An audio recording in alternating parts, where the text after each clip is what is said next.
दोस्तों बहुत बहुत स्वागत करता हूं आप सभी का। एसआईआर को लेकर इस समय पूरे देश में हाहाकार मचा हुआ है। इस बात का अंदाज़ा आप इसी से लगा सकते हैं कि देश के 5 राज्यों ने एसआईआर को लेकर सुप्रीम कोर्ट में याचिका लगाई है, जिनमें से तमिलनाडु, कर्नाटक, पश्चिम बंगाल, पुडुचेरी और बिहार शामिल हैं। तो एसआईआर के मसले पर आज सुप्रीम कोर्ट में एक बहुत बड़ी सुनवाई हुई और इसको लेकर आज चुनाव आयोग के वकील और याचिकाकर्ताओं के बीच तीखी बहस भी देखने को मिली। वहीं आज सुप्रीम कोर्ट में एक ऐतिहासिक पल भी देखने को मिला, जब 5 देशों के सीजीआई नए सीजीआई जस्टिस सूर्यकांत के साथ बैठे।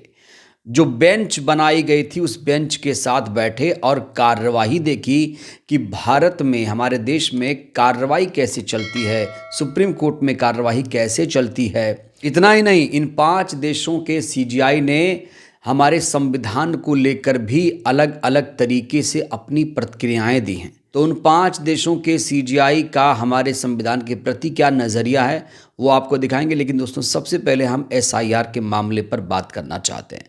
हमने आपको बहुत पहले बताया था कि 26 नवंबर को एसआईआर के मामले पर सुप्रीम कोर्ट में सुनवाई होगी।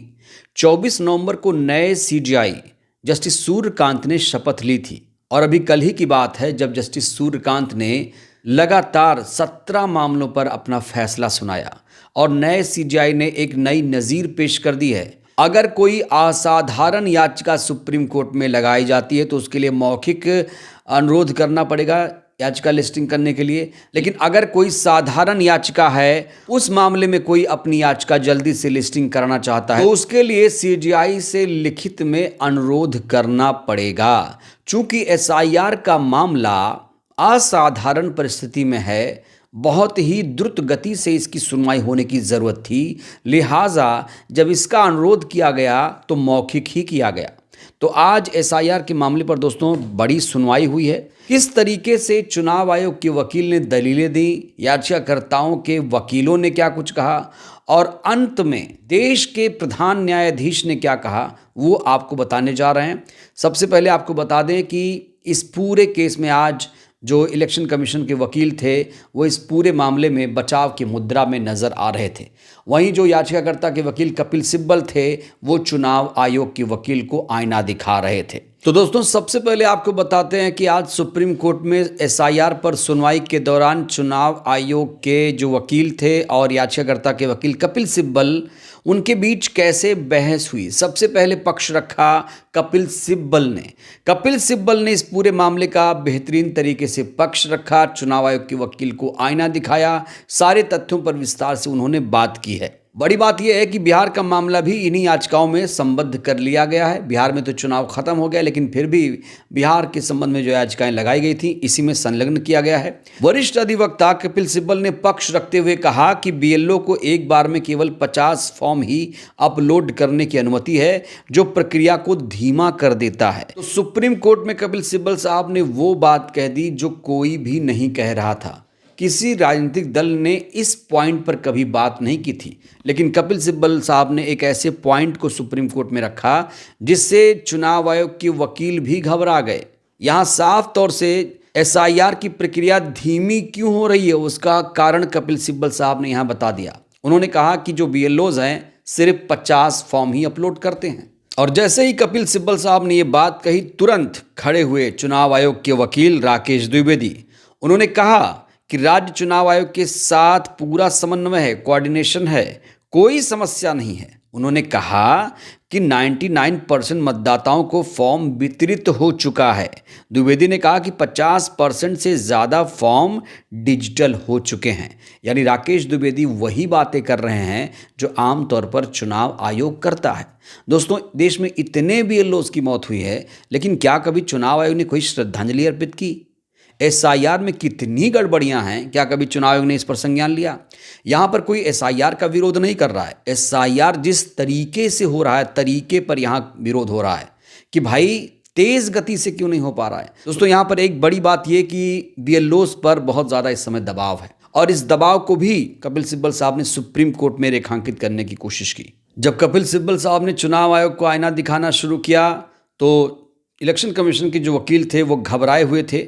उन्होंने फिर से कहा कि राजनीतिक दल जानबूझकर डर और अफरा तफरी फैला रहे हैं। उन्होंने कहा कि ये सब जो कुछ हो रहा है चुनाव आयोग के निर्देश पर हो रहा है। 50 फॉर्म की सीमा आपने ही लगाई है, ये किसी राजनीतिक दल या नेता का मुद्दा नहीं है।